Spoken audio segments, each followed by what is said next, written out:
I'm JP Tuesday. And I'm Kiki Canon. As lifelong Disney fans, the work of countless talented Disney creatives have shaped our lives. Now, as the Disney catalog expands, we're taking a journey through film and television to discover if that spark that shaped us as children lives on in adulthood. Does your favorite Disney media still cast that same spell? Join us as we find out. We are Rewatching the Magic. Hi, Kiki.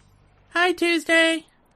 Oo-De-Lally, what a movie we've got. The movie that launched 1,000 furries. Yeah, people of our generation, they'll say it was Space Jam, or it was Goofy Movie, or any of the other anthropomorphic animal shows and movies of the 80s and 90s.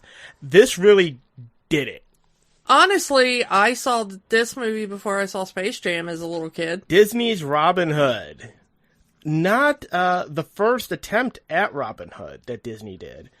In, I believe, 1952, they did a live-action movie called The Story of Robin Hood and His Merry Men. See, Disney's been remaking their movies a lot longer than you thought they've been. And now the scuttlebutt is they're thinking of remaking this one again. Doing it in that live-action CG mashup. That Lion King style? Yeah. So that all the characters would be anthropomorphic animals, but more realistic looking. Which worked so well for the Lion King. Just do a straight Robin Hood movie.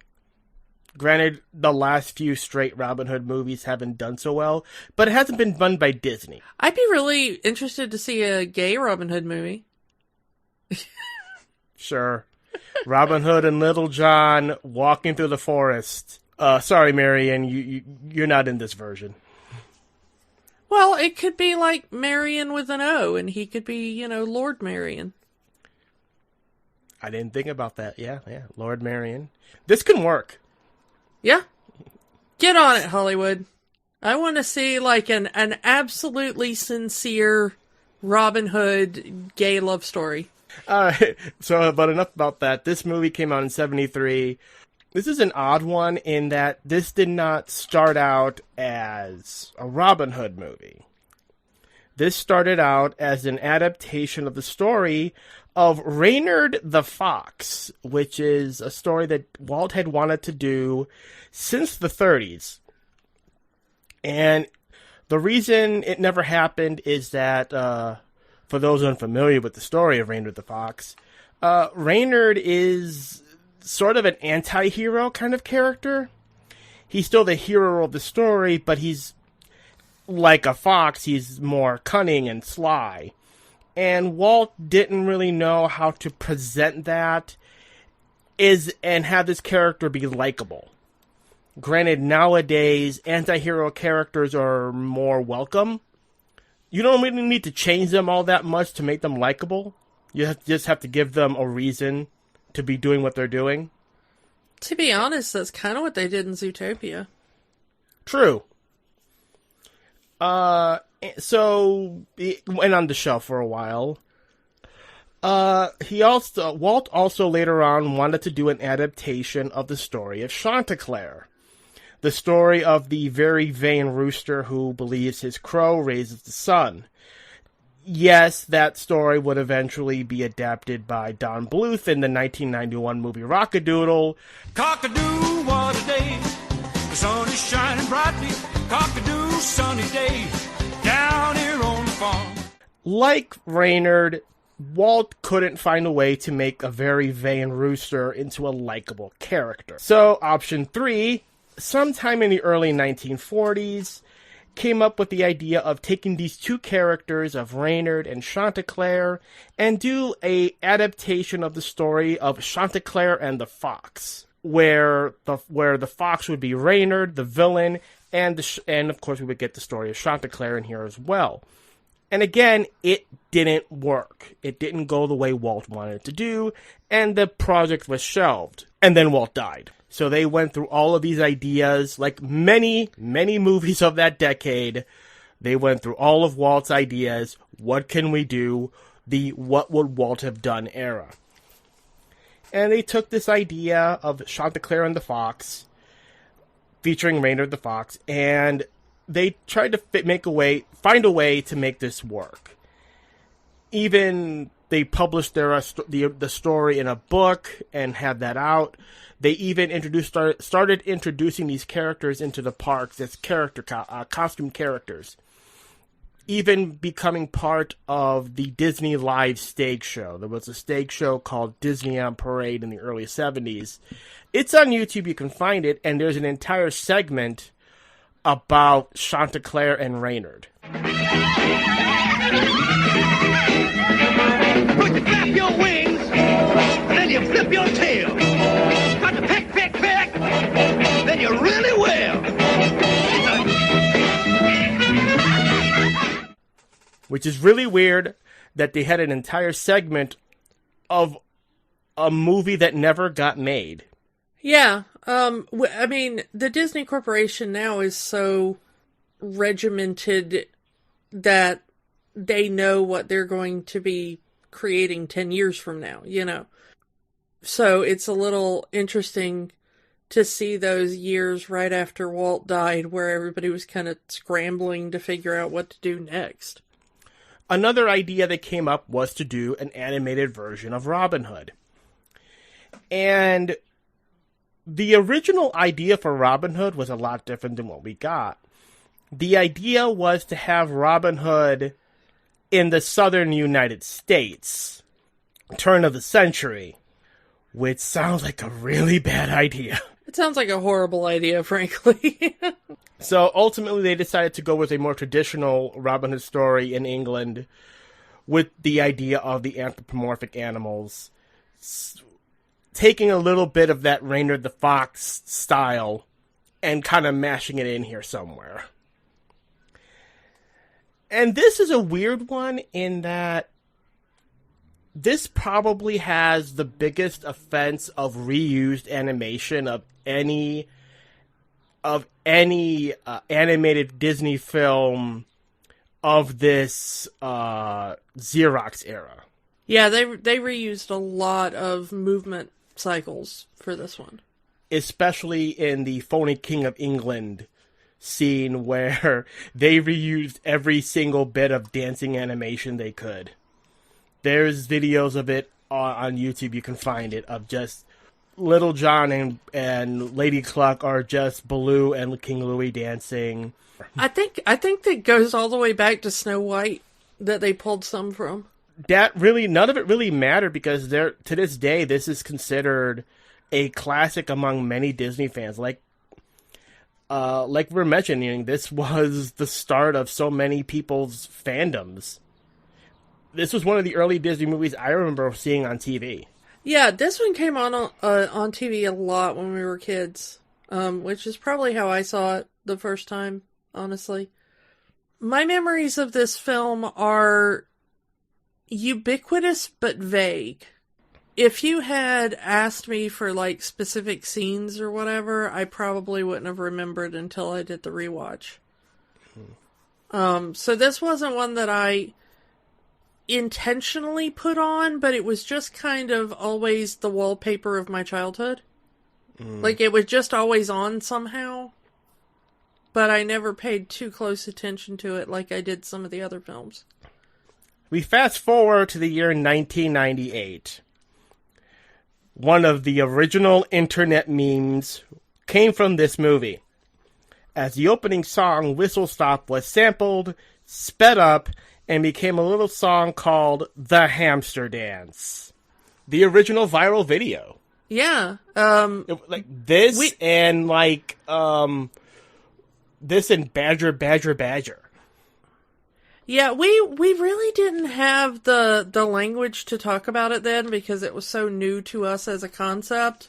But yeah, that's what it was. I mean, I remember people like on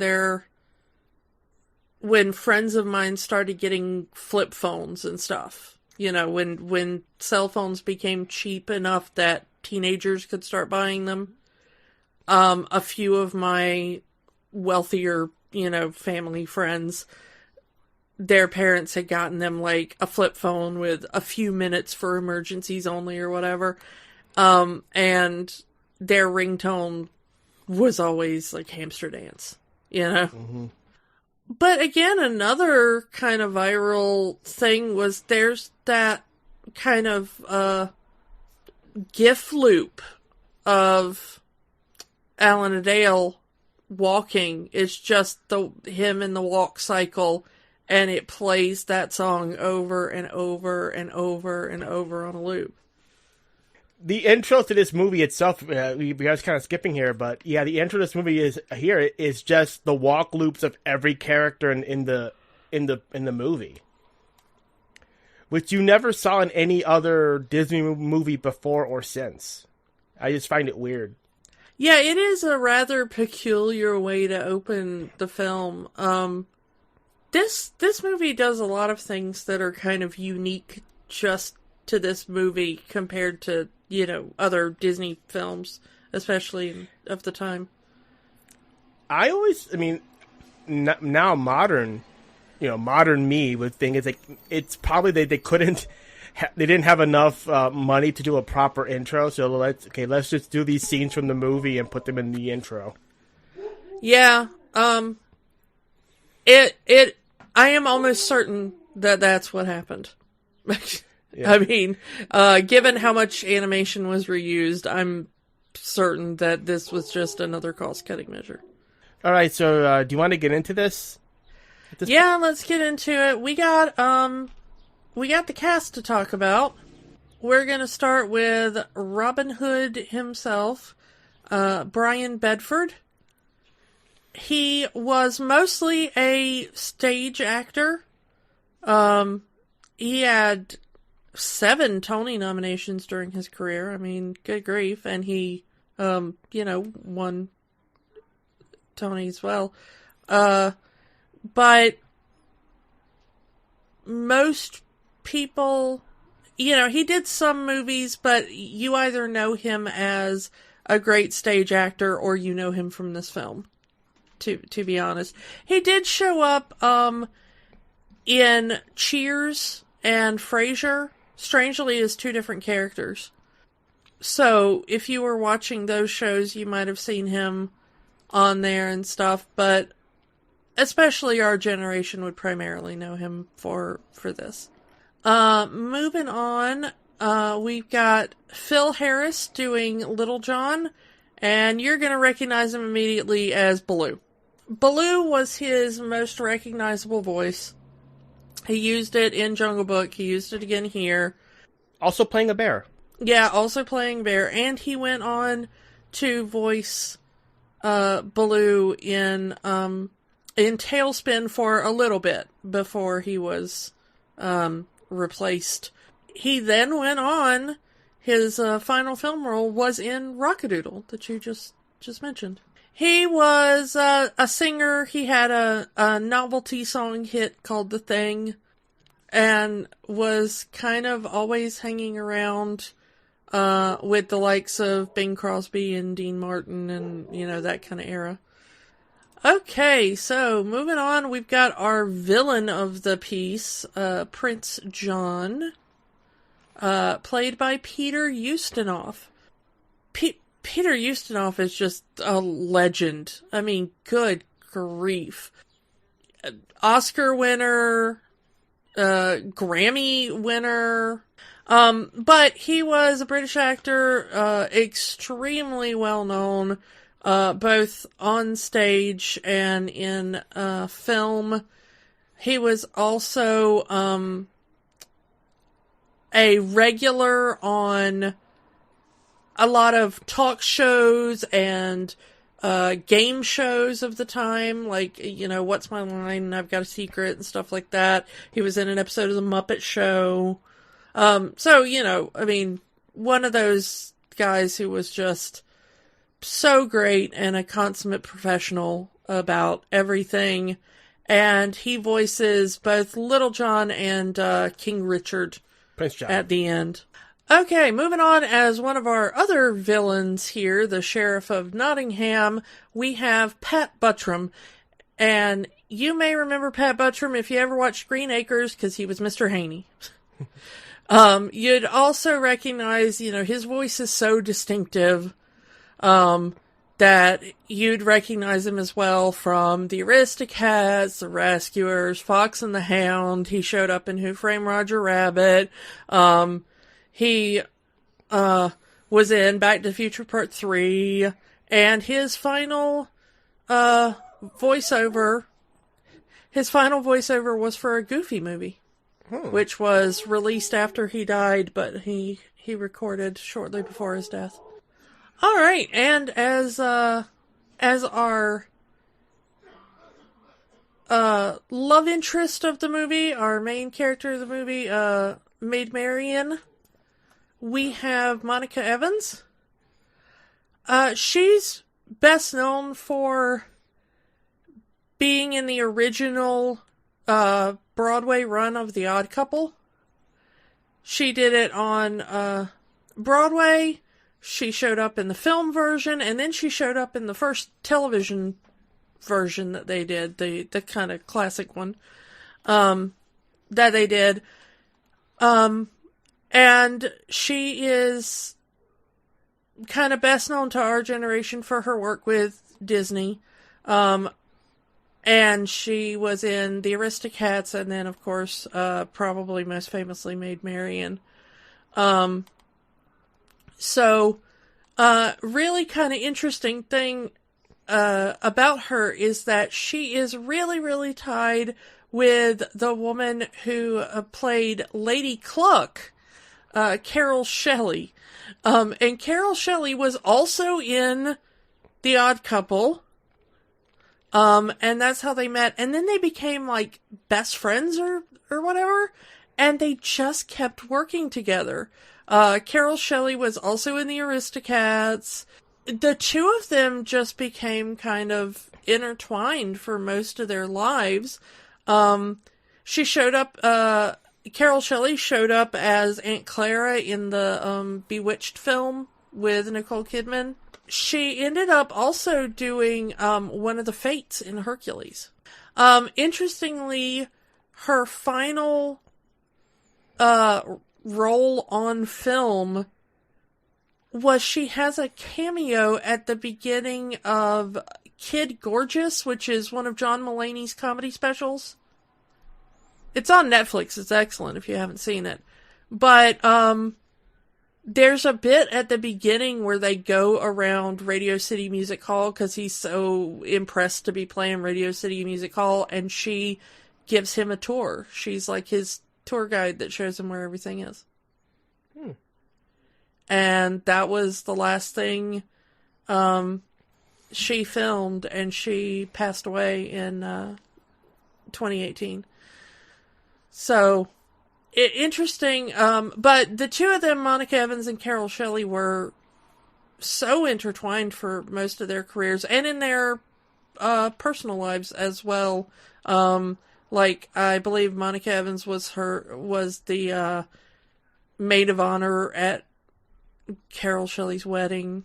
Kind of interesting, the two of them, where you find one of them, you would also frequently find the other kind of hanging around in the same production. I don't really know if they intended that, like it was in their contract or something, but the fact that they're playing best friends in this movie. Well, yeah, I mean, they played a lot of kind of characters that either knew each other or were very close or somehow had some kind of rapport, so kind of interesting.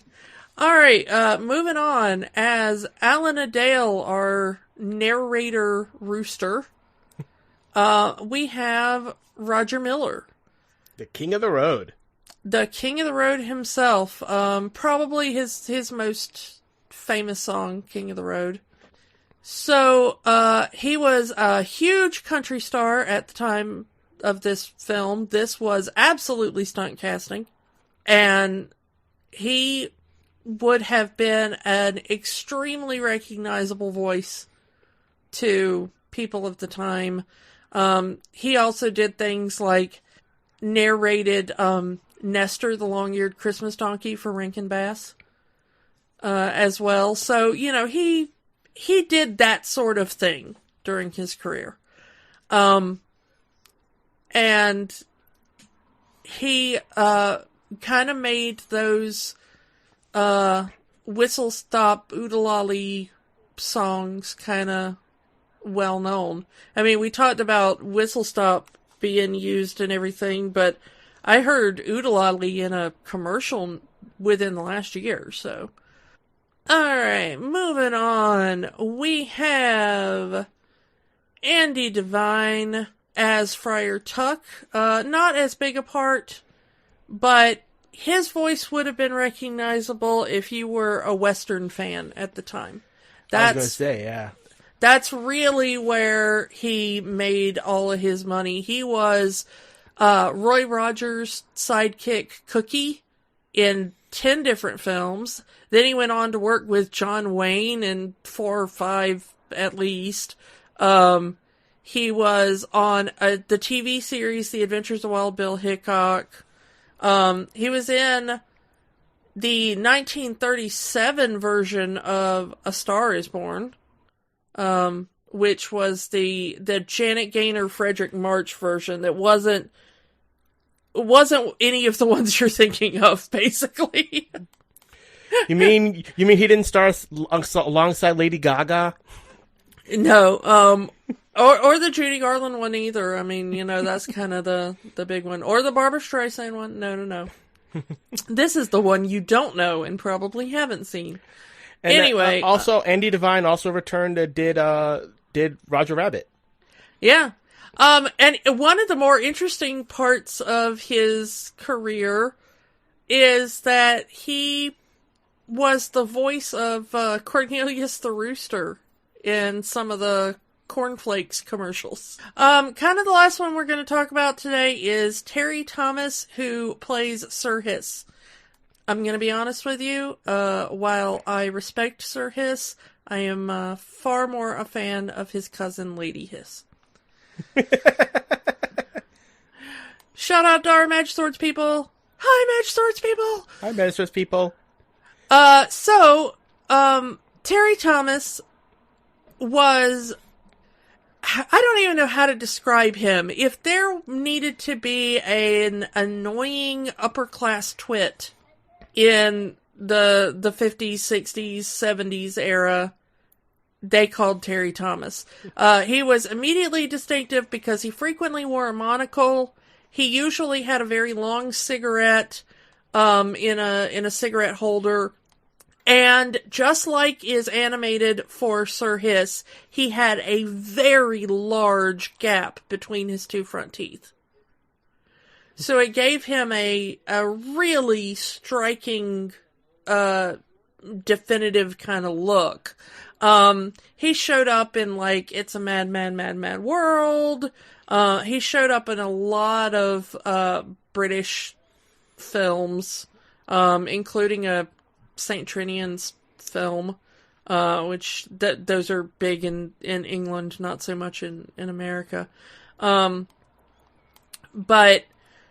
it's kind of cool that they worked some of his visage into Sir Hiss to kind of be like, you know this is Terry Thomas. We know this is Terry Thomas. It's fine. So I like that even though he's a snake, they kind of did make him look and move a bit like if Terry Thomas was a snake. It's kind of interesting, the way that they did that. His kind of, I'm so much better than you and so annoyed by your buffoonery. And also in the background, you can hear people that we've talked about before, like John Fiedler, Barbara Luddy's back. There's a few others that we've kind of mentioned before. But a lot of the kind of, you know, Disney fill out the actors. cast. Yeah, stock actor names that are in a lot of these around the time. All right. Let's get into the movie itself. It's a nice little callback in that this also opens up, like many of the other fairy tales, with the close-up of the storybook, and it opens up. You know, it's Disney tradition. But we get Alan Adale, the rooster, telling us that there are many stories of Robin Hood, but the animals have decided to make their own version, which they deem to be the true story of Robin Hood. So the framing device already is, these are animals performing a play. Yeah, it does kind of give you that sense, but it also kind of gives you the sense that even though they're animals performing a play, this is the real story. This is really how it went down. Little side note, the fact that the main characters essentially are British actors, but there are so many American actors, it feels weird that this is still set in Britain. Like, they'd make no attempt to do any kind of British accent. They're just using their own American accent. I mean, you try making Pat Buttram do a accent of any kind other than his voice. He had that one voice his entire life, and he never did anything different. Phil Harris is just doing Phil Harris.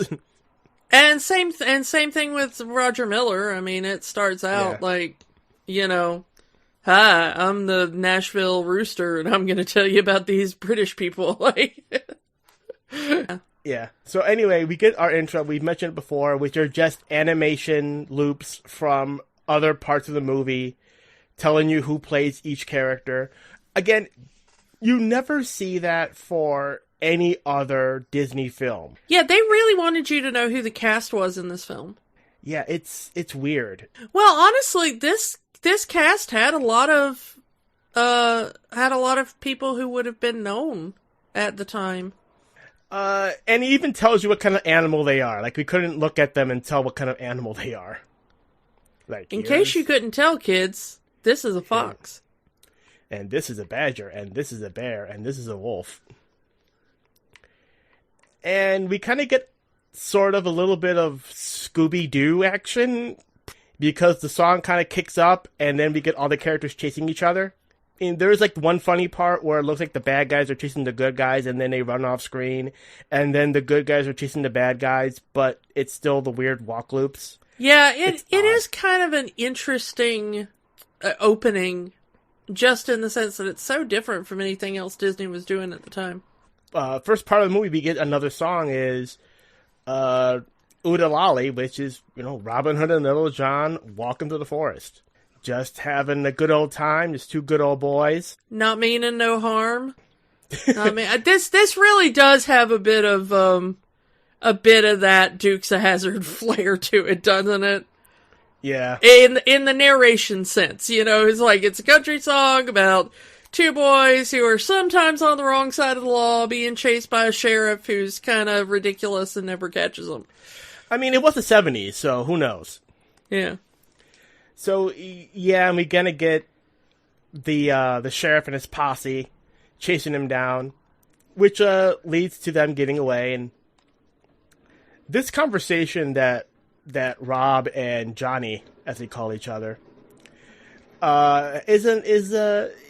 is kind of a nice question to ask of themselves. You know, are we good guys or bad guys? Because we're robbing the rich and giving it to the poor. Well, the interesting thing is that it being a kids movie, they really pretty clearly spell it out for the kids, because when we get the introduction of Prince John in the next scene, he tells Sir Hiss, like, we rob from the poor and give to the rich, which is us. You very clearly see the delineation of the use of taxes as a way to make the kingdom better versus the use of taxes as a way to make Prince John rich.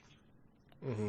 He's not using it to, you know, build roads in the kingdom, or doesn't even look like he's doing it to kind of fund the army more than his personal guard, or, you know, any of the normal things you would think of. It's kind of interesting to me to see them spell so clearly that the good guy and the bad guy are both technically stealing, I guess. Although Prince John isn't stealing illegally. I mean, he's stealing ethically, but it's perfectly legal for him to demand all the taxes he wants from the people. Robin Hood is stealing legally, but he's not stealing ethically. You know? So, it's always been one of the major things of the Robin Hood story is, I don't want to say it's an ends justify the means, because that always gets a bit hairy, but it is very much a story about righting a wrong. You know, this isn't like, well, Prince John got rich because he worked for it or whatever. It's like, no, he's very clearly squeezing the peasants until they're starving just for his own greed. Yeah, later on we see he just has a bad day and decides to raise the taxes even more, and then sends the entire town of Nottingham to jail. And one of the things that Sir Hiss says to him is that counting his money makes him happy. That's what he's trying to do. He just wants to hear the clink of the coins, and he wants to have a higher score tomorrow than he had today. We see him later in the movie sleeping with the money. He's holding it in his hand like it was a teddy bear. Yeah, he sleeps with a bag of gold under his pillow, cuddling a bag of gold, you know, it's very clear that he's not doing anything with it. He doesn't need it for food or, you know, housing or anything. It's very much like Scrooge McDuck. You know, I want to go swimming in a big pile of gold. If Prince John swam in a big pile of gold, he might be a more popular character. Well, at least Scrooge has some decent attributes to him other than just being rich, which is... At least he loves his family. One thing we see, again, a character trait from John is that he is overly jealous of his brother Richard. He is very much a mama's boy. And on one level hates his mother for, in his mind, loving Richard more than he loves John. And the explanation of the Crusades in this movie. You can look up the actual reason for the Crusades, but the reason in this movie being that Hiss has hypnotized Richard to go off on the Crusades, which left John in charge of England. Sadly, that is a less problematic answer than what actually started the Crusades. Yeah. And the main quirk of Prince John, is his sucking of his thumb and rubbing the his holding ear. his ear. Yeah. And this comes back so many times in this movie. But he's a very loud sucker of his thumb that Hiss mentions at this beginning of the movie. Yeah, Sir Hiss says you have a very loud thumb. Even using hypnosis to try to get him over this little quirk, to which Prince John quickly puts a stop to that, because he knows that if Hiss can hypnotize him, he can get John to do whatever he wanted, much like they did to Richard. Yeah, he doesn't want to suddenly find himself off on the Crusades. Yeah. So, as this is happening, Robin Hood and John are eyeing the royal carriage, and they disguise themselves as... What is with Disney and Romani? You know, I don't want to throw Disney too under the bus on this, because it was everybody and Romani at the time. Yeah. But that doesn't let Disney off the hook for their problematic portrayals. But yes, Robin dresses up as a fortune teller woman, and Little John dresses up as a very buxom wench that is along for the ride. And it's a convincing enough disguise that the guards are whistling at her, and he plays into it. Yeah, that one rhino is super into T and A because they really focus in on the T and the A from the rhino's perspective. Yeah. It's kind of fascinating. For a Disney movie. Yeah, but Little John actually does play into it because it distracts the guards long enough for him to steal the solid gold hubcaps, and basically they rob Prince John blind, even down to the clothes off his back. Yep, which this starts the rivalry. At least this one gives a reason why John is after Robin Hood. It's a more family-friendly version of starting their rivalry versus what the actual story happens, which involves the death of Robin's father. Yeah, I mean, once again, like they say at the beginning of this movie, there are so many stories of Robin Hood. So you can find a story of Robin Hood that gives almost every explanation. But this one is a very easy explanation for kids to understand. You know, he went to kiss his hand and instead took the jewels out of the rings with his mouth, which is impressive, let me tell you.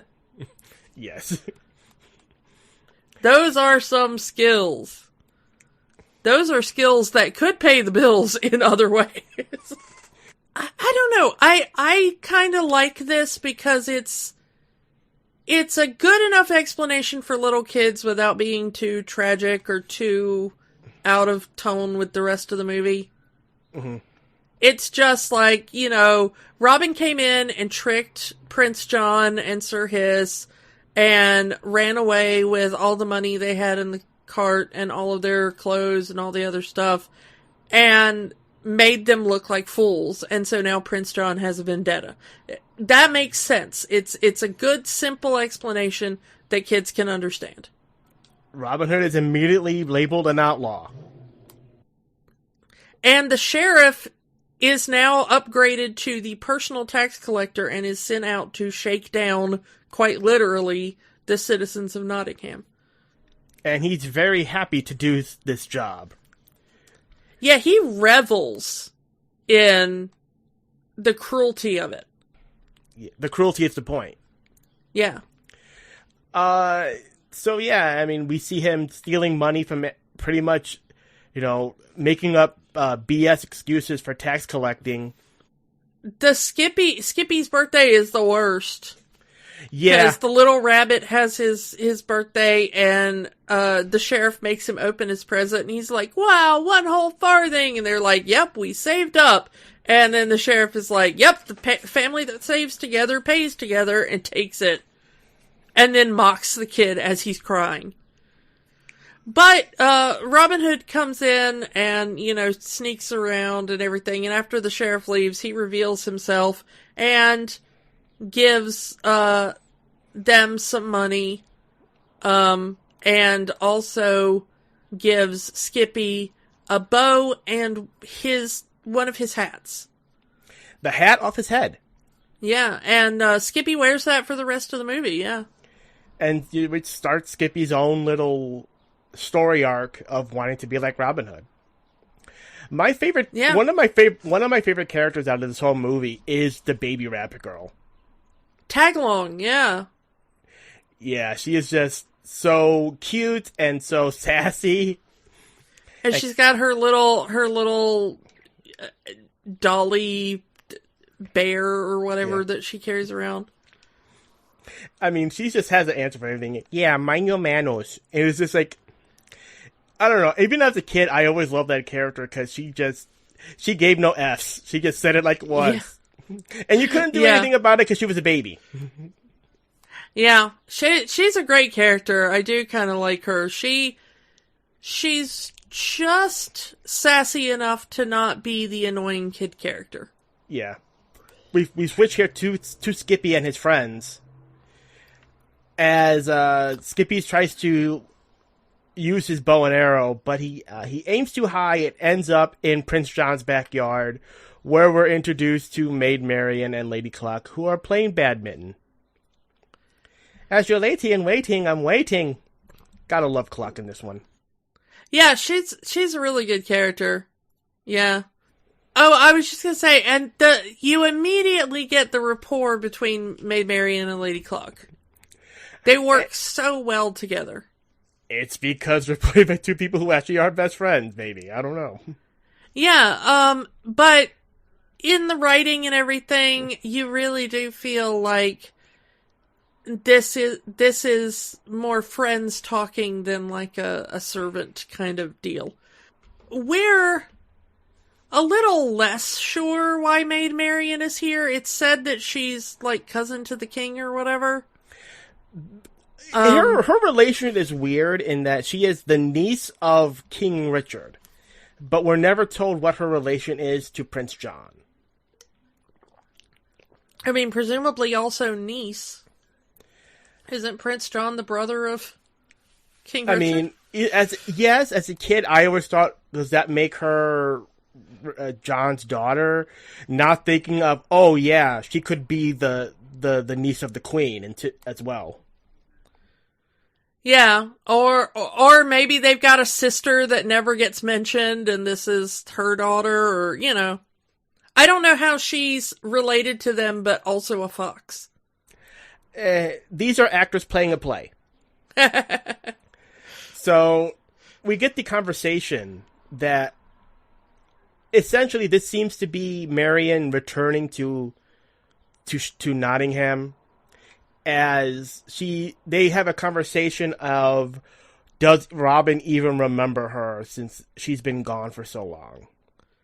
Yeah, she apparently lived in Nottingham and was the kind of childhood sweetheart of Robin Hood somehow, and then she went away to London, and now she's back, and she's figured that Robin has just forgotten her. And later we find out that no, he hasn't. In fact, he has thought about her this entire time that she was gone. Well, apparently they were well-known enough childhood sweethearts that even Skippy is like, my mom said that you're, Robin Hood's girlfriend or whatever. I mean, it seems like everybody in town knows. It's never explained in this version, but Robin is a noble, or was a noble, prior to becoming an outlaw. Yeah, in pretty much every Robin Hood story, he was a member of the nobility, and then when Prince John usurped the throne, he took to being an outlaw to remain loyal to King Richard. But I do kind of like this one because this is one of the few versions of this where Prince John doesn't have a thing for Maid Marian. Making Marian related to the royal family does eliminate that. We do have this sweet little scene where they think that, when the bow lands in the yard, they're like, oh no, Prince John's going to cut off your head and everything. But instead, Maid Marian finds Skippy sneaking in to try to get his arrow back. And she's like, oh, look, you and your little friends come inside. And she ends up being like, oh, only Robin Hood wears a hat like that. And then Lady Cluck plays the Prince sheriff. John. Oh, no, Prince John, yeah. And they have a sword fight. Yeah, they play Robin Hood with the kids, really showing how much of a loving person Marian is, but also showing how playful Cluck is. And also which side of the fight they're on. Yeah. They may live in Prince John's house at this point, but they're not on his side. Cluck even mimicking John by sucking her thumb and rubbing her ear. Which even the kids know is one of the things he does, which is kind of interesting. The main, the whole point here is Marian remembers Robin, still loves him after all the years that they've been apart, and Marian is worried that Robin has forgotten her. Meanwhile, Robin has completely still infatuated with her, and daydreams about her to the point where he kind of ruins supper. Yeah. But as he's talking to Little John about it, they find out about the infamous archery tournament that is in every Robin Hood story. Friar Tuck coming in and saying there's an archery contest again, because Robin Hood.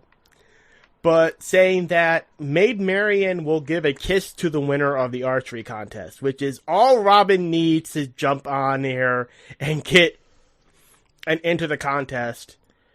He's saying it's going to be his greatest performance because he has to wear a disguise because that's what you do in Robin Hood. All to get back together with Marian after all these years. Well, and also we very quickly find out that this is a specific plan by Sir Hiss and Prince John to arrest Robin Hood in person because everybody seems to know two things. One, Robin Hood and Maid Marian were childhood sweethearts. And two, Robin is the best shot around, and so whoever wins the contest is going to automatically be him. So we get Robin dressed as... like a crane or something? Yeah, something like that. He's got the long legs, he's got a beak on. Little John here, dressed as Sir Reginald of Chutney. And kind of muscles his way into the royal box to sit next to PJ, as he calls him. And the two kind of have a little bit of a rapport here. And he insults Sir Hiss, which Prince John loves. Like, taking Sir Hiss down a peg or two. All because Hiss has the audacity to be a long snake, so therefore he is taller than the king. Yeah, how dare he? How dare he be tall? Despite the fact that Prince John is also tall. Yeah. Okay. So, but unlike Hiss, John is kissing up to Prince John, so he likes him. Yeah. And they kick Sir Hiss out of the box. A leader that only likes other people that kiss up to him, that has no relevance in modern day at all. Yeah. I wouldn't know what a leader like that would be like. But they kick Sir Hiss out of the box, and he is on the hunt for Robin Hood. He's like, that's how I'm going to get back in Prince John's graces. I'm going to find which one of these people is Robin Hood, because we know he's got to be here. All in the big view of Friar Tuck and Alan as they go after Hiss to try to find him so he doesn't find out Robin Hood. This is one of the few times in this story where Alan becomes an active participant in the story. He and Friar Tuck are chasing Sir Hiss around, and Sir Hiss does this really weird thing where he shoves his head into a balloon and uses it to lift himself, and then he uses his tail as like a propeller so that he can get an aerial view of everything. It's a cartoon, it works. Yeah. But they end up over the course of, it's a whole chase scene and everything, but they end up popping the balloon, catching Sir Hiss, and shoving him in a barrel of ale and then corking it. Please, I don't drink. And yeah, and of course, Hiss gets drunk off the ale, and drunk Hiss is funny. The way he acts later on after he's let out of the barrel. Oh, PJ, the crane is Robin Hood. Let me tell you that. Yeah. But he is out of commission for most of this scene because he's trapped in the barrel. Meanwhile, we get the typical tournament. Well, before the tournament even begins, each of the participants are introduced to Maid Marian, and Robin immediately lets it be known to her that it's him in the disguise, and she lets it known that she knows it's him. I wish you the best with all of my heart. Yeah, and they both of them kind of realize, like, oh, they're still into me. All right, this could work. So it's the confirmation both of them need. Robin makes no attempt to hide his skill, and he's just shooting arrows without even looking.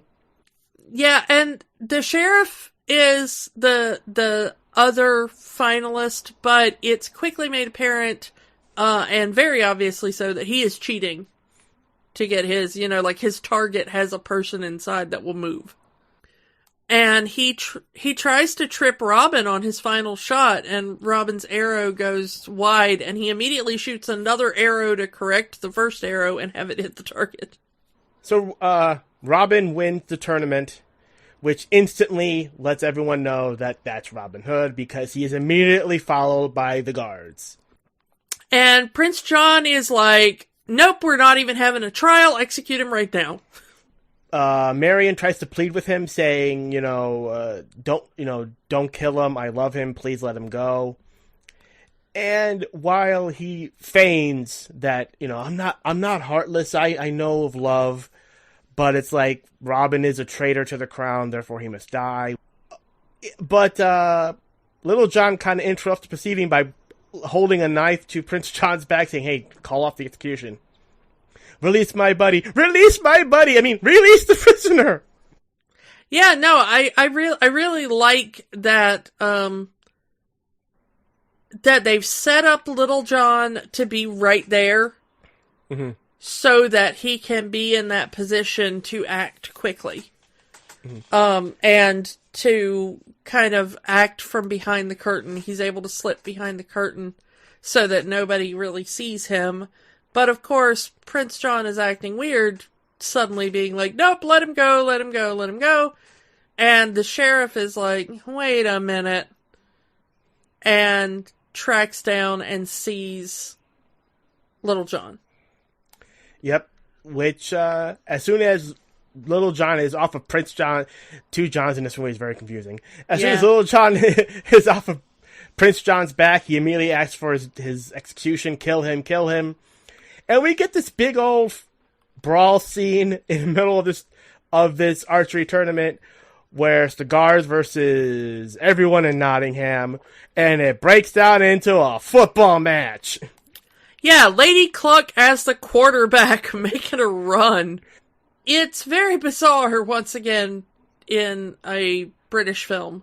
To have an American football game right there. But it is a good chase sequence with a lot of good gags in it. During this, Prince John ends up finding the barrel with Sir Hiss in it and letting him out. And they kind of end up as part of the chase at one point with the drunk Sir Hiss. But, of course, we all knew how this was going to end. So, of course, everybody gets away and back to Sherwood Forrest to have a big party. And also we get our kind of Can You Feel the Love Tonight song. Love. This song was nominated for an Oscar. Yeah, of all the songs in the movie, this is probably my least favorite, and it's the one they nominated for the Oscar. Same. Even as a love song in a Disney movie, it's not the best. It is very on the nose. It's plain. It's like the most plain love song in a Disney movie. Yeah. Love will last forever and all that stuff. Isn't love great? Love is wonderful. Look, there's a moon or something. I honestly cannot remember a single lyric to this song. It is so forgettable. So yeah, they have their little love song, and Robin proposes because he does put a ring on her finger. Yeah. Well, he kind of proposes during the fight. He proposes in the middle of dueling, a sword duel with somebody, and he says, hey, would you marry me? And, she says, well, this really isn't the time or place. And they just talk about how their wedding is going to be, how many kids they're going to have as they're fighting. Even Marion gets into the fight by throwing pies at people. Yeah. The most interesting thing about the song Love is that apparently when it was on the Academy Awards, every song that's nominated, they would always perform it during the ceremony. Mm-hmm. Apparently, the song Love, since it was an animated movie and everything, who do you get to sing it? Well, apparently Disney got Jodie Foster and Johnny Whittaker, who were both very young at the time. It's just kind of weird. It ended up losing the Oscar, of course, to the song The Way We Were, which is a film I have never seen, but I can sing the song from it. As opposed to Love, from a film which I have seen, and I can't remember a word from it. But yeah, so Robin Hood and Maid Marian are... They're having their little moment, and which is completely ruined by Friar Tuck saying, 3 cheers for Robin Hood! Way to ruin the moment, Tuck. But you know what? It was for a good reason. There's a feast and a lot of drinking to be done. Yep, and down with Prince John, which leads us to... Honestly, one of my favorite songs from the movie is The Phoney King of England. You know why this is one of your favorite songs from the movie? Because this is the one song in the movie that was written by Johnny Mercer. Johnny Mercer is like a hometown hero from where I'm from. He is very, very connected to Savannah. Yeah. Apparently this is kind of a parody of a English folk song, but it was a kind of bawdy vaudeville song or whatever, called The Bastard King of England. And so this was kind of a parody that was suitable for little kids. Oh, the world will sing of an English king 1,000 years from now, and not because he passed some laws or had that lofty brow. Now the minstrels sing of an English king of many long years ago. He ruled his land with an iron hand, though his morals were weak and low. It was used in the literal term as a person who was born illegitimately out of wedlock. And we immediately find out that this song is the toss a coin to your witcher of Nottingham. Yeah, it's become a big hit in Nottingham as everyone is singing it, to the point where the Sheriff of Nottingham is even singing it. And it's a song about his boss. And he comes into the castle singing it. And then Sir Hiss hears him singing it and is like, oh, no, let me try. And then he starts singing it, and Prince John catches the two of them and is very mad. And their entire defense is like, but sir, it's a banger. Everybody's singing it. Which is, which causes Prince John to just go ballistic and double the taxes, triple the taxes, because he was humiliated. Again, a world leader just punishing people because he got embarrassed. Again, have no idea how that relevates to modern day. Yeah. But this is when we get, he says, take everything from them. If they've got nothing left, throw them in jail. So pretty much all of Nottingham ends up in the tower, in the jail. Even Alan ends up in there. And he sings a song about it called Not in Nottingham, which is like, there may be happiness other places, but not in Nottingham. We're all depressed and in jail. At this point, basically the only people that are still free are Robin Hood, Little John, Friar Tuck, and the church mice. I mean, pretty much every character you've seen up until this point is in the dungeon now, because they have nothing left, so they can't pay their taxes, so they're in jail. It's a nice segue as the Not in Nottingham song translates to the rhythm of the church bell, even the father church mouse playing the song on the organ. It's really good, and the two church mice trying to keep Friar Tuck, trying to keep his spirits up. And Friar Tuck's like, no, we've lost. Like, the poor box has nothing in it. I've got no alms to give to the poor now. And the little wife church mouse goes in, and she... Little sister. Yeah, she gets their 1 farthing left that they've saved up and gives it to Friar Tuck, and he's so happy. And then immediately the sheriff bursts in, and he's like, did I hear money? And he takes the money out of the poor box, and Friar Tuck loses it. And he's like, nope, that's it. And he starts attacking the sheriff. Literally stealing from again, a high-ranking official stealing from charity. We wouldn't know what that was like. No. No. So it's like, just loses his mind, attacking him. You want taxes? I'll give you taxes. And starts beating the sheriff, which, of course, he put his hands on a cop, and you kind of know what happens when you do that. Yeah. Immediately goes to jail. I guess that this is good that it's both a children's movie and that his fur is a little bit on the lighter side because he ends up in jail instead of dead.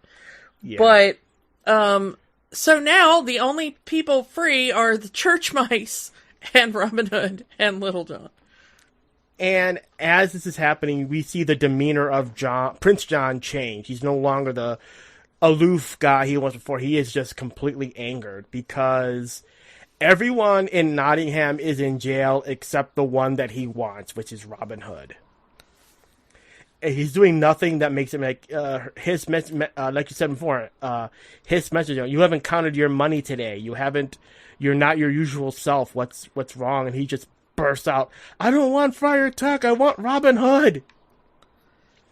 So he comes up with the plan. How does he get Robin Hood to show up?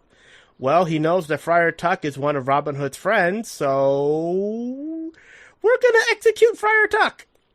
And this is when his kind of goes, wait, you're going to execute a man of the church? Really? This is where you're going to go with this? It's the only time in this movie where we actually see his question anything that Prince John has done. Yeah, that's apparently the one line for his. Is like, I don't really, I'll slither around anything else, but that's a line.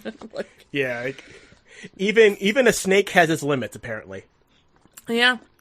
So, he tells Prince John, like, I don't think this is a good plan. I think this is going to go badly for you. But Prince John is like, nope, build the gallows, send the word out. We're going to hang him at dawn and tell the sheriff and the guards to be on lookout for Robin Hood because he will show up tonight.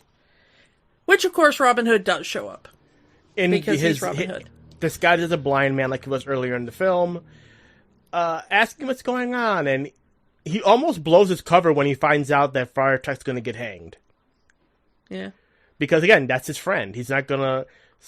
But he immediately gets out of the castle after hearing the news and sends to word to Little John. He's like, we need to do a jailbreak tonight. And he's like, there's no way we can do a jailbreak. We're going to get caught. Like, we don't have a choice. If we don't try to break out Friar Tuck tonight, he will die at dawn. Yeah, and there's only the two of them. Yeah. So it's not exactly like they have a large fighting force to call on because literally the entire town is in jail. Unfortunately, Disney decided to cut all of the merry men from this version of the story. Yeah.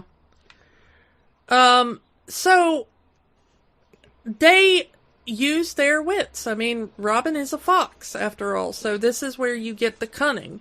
And he goes in and he uses disguises, he plays pranks, he distracts, he sows mistrust between the sheriff and the vultures that are working for him. But yeah, so they use their disguises, they are able to sneak past the sheriff, even knocking out the sheriff as Little John puts on his clothes and disguises himself as a sheriff. But anyway, they are able to get into the dungeon as they make the sheriff fall asleep and take his keys and break out everyone in the dungeon. I really do kind of like that Robin goes, all right, Little John, you break everybody out of the dungeon, and I am gonna go steal all of the gold in the kingdom from Prince John. Well, he kind of has to because even if he breaks the entire town out of prison, they're going to just end up right back in there because they're not going to be able to pay their taxes. Yeah. But I kind of like what he does, where he gets into the room and then he sets up this kind of pulley system where he puts all the the bags of gold on it and sends them down to the dungeon, and then all the people leave the dungeon holding a bag of gold. Yep. Praise the Lord and pass the tax rebates. One of my favorite lines from this movie. Yeah. Think about that when you're getting your tax rebates this year, everybody. But I do like, because he is so slick, but then he sees the bag of gold under Prince John's pillow, and you're like, oh no, Robin, don't do it. You're going to get caught. But that works out okay. But then he sees that Prince John is cuddling one of the bags like a teddy bear, and he's like, I'm going to take that too. And that's where things end up going south for him. Because at this point, Prince John starts sucking his thumb, and we know that he has a very loud thumb. Which so wakes Sir up... Hiss is sleeping at the foot of the bed and wakes up and sees Robin and sounds the alarm. I do like that Hiss is literally in a baby cradle at the foot of the bed. Yeah. But I like that as Robin starts to run, he wraps one end of himself around Robin's leg and the other end of himself around Prince John's leg, and carries, like, the weight of Robin and Prince John's giant bed. That's a strong snake. Yeah, I mean, as I was watching the movie with a friend, and he pointed out to me, well, snakes are all muscle. They don't really have any fat on them. So, like, okay, that's some anaconda type strength there, but sure. Yeah, and the whole thing is that he's not worried about the prisoners escaping. Prince John is worried about the money, as they're all carrying money out.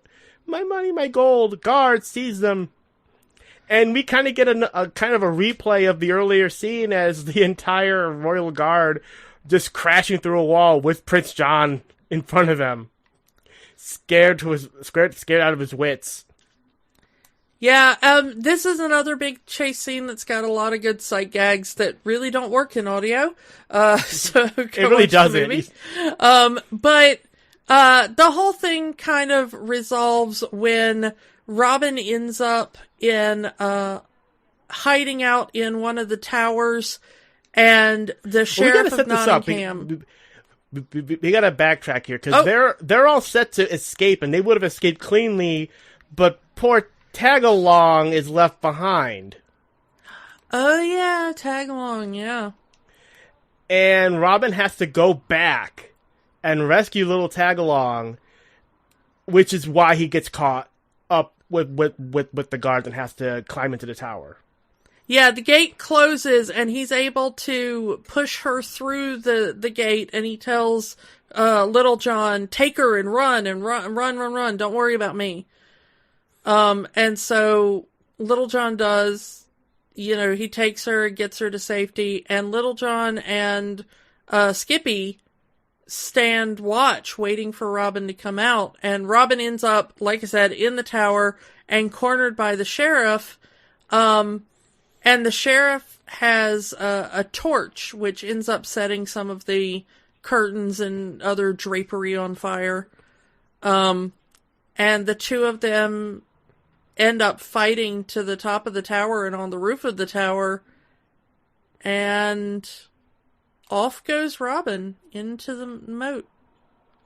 While the entire royal guard is shooting arrows at him, and it looks like we see his hat rise up out of the moat with an arrow in it, which implies that, he bit the dust.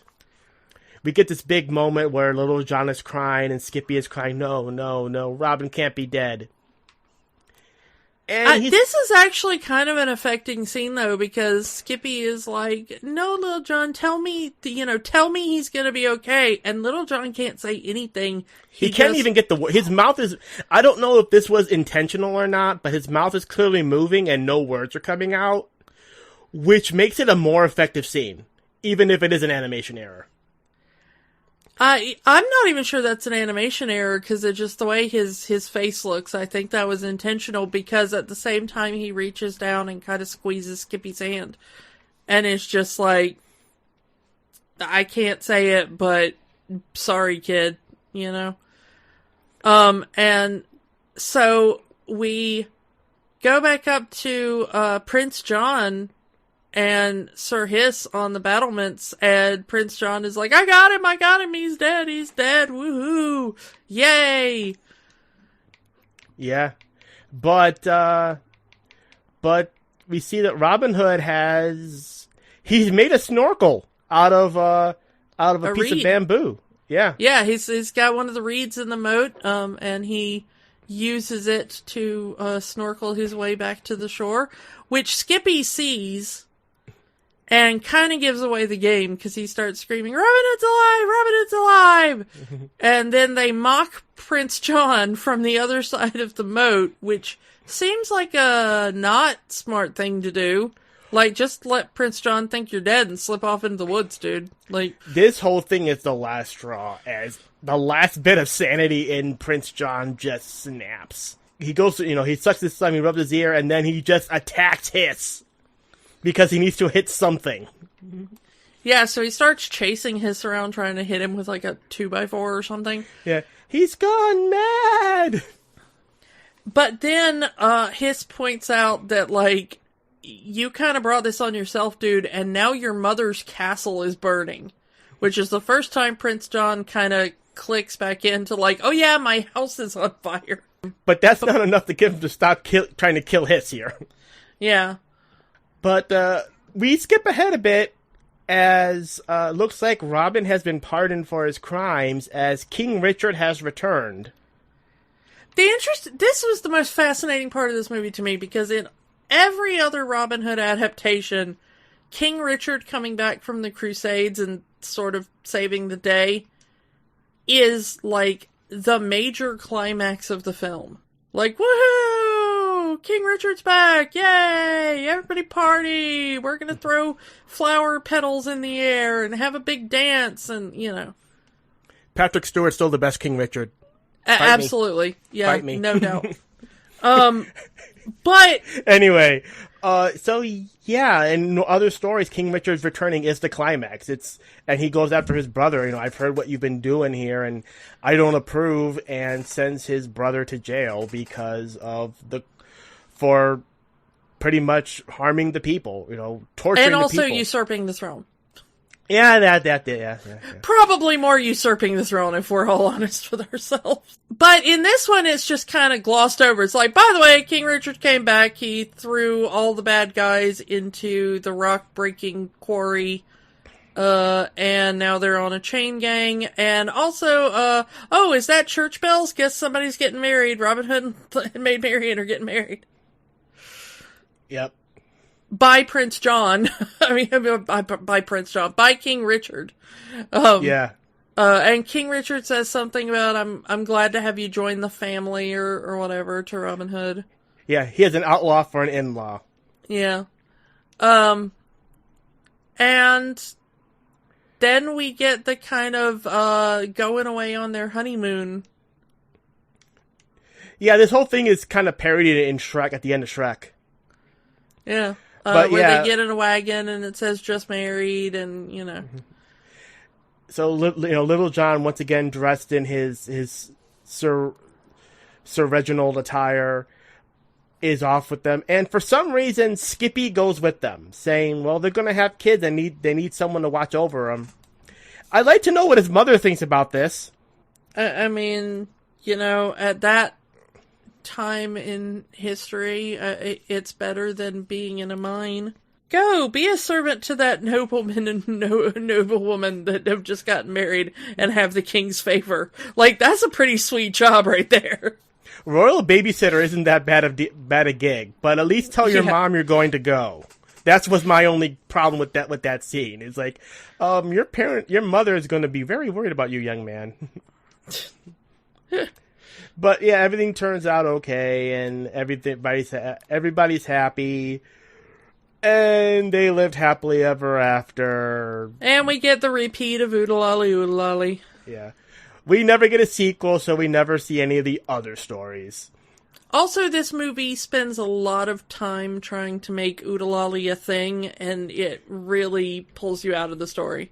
It's really kind of grating after a while. Mm-hmm. 'Cause it works in a song, but it doesn't really work in speech.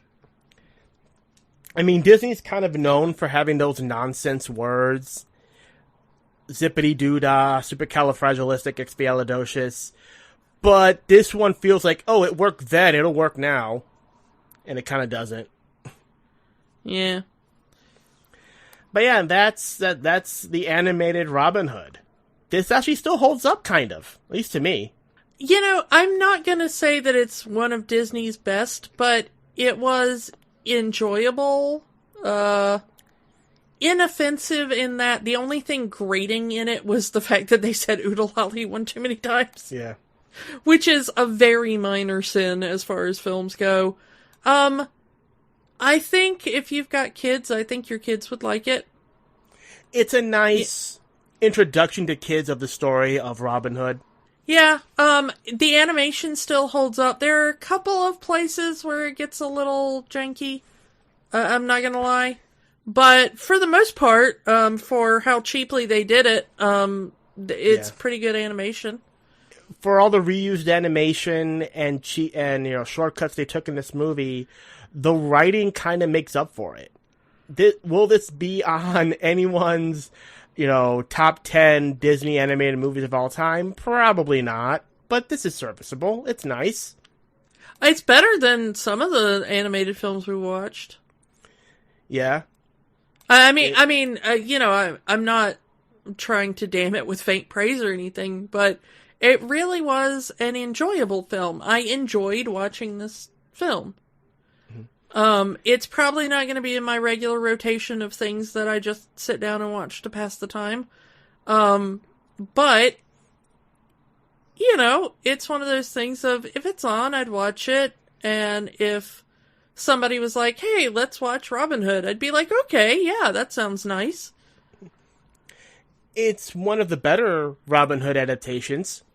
Not the best. It really is. Yeah, as especially animated ones. I've seen a couple of animated versions of Robin Hood, and this is superior to all the other kind of knockoff ones. Mm-hmm. So I guess we can ask the question: does Disney's animated Robin Hood have the magic? I'm going to say yes. Yeah, I'd agree. I think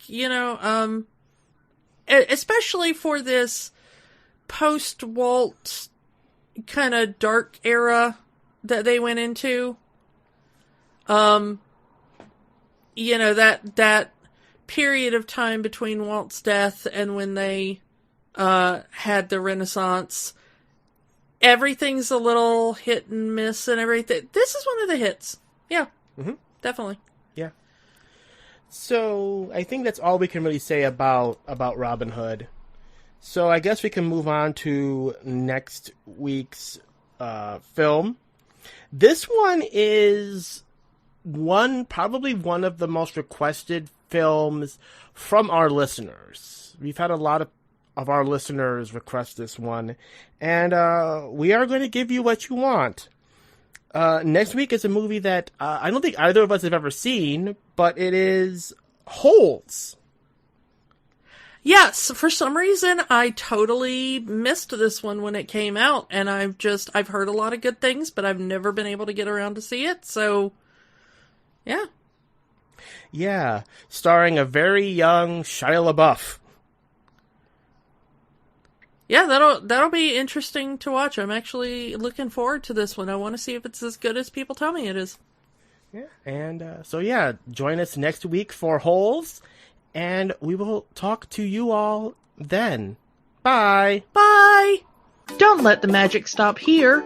Join our conversation online on Facebook at Rewatching the Magic.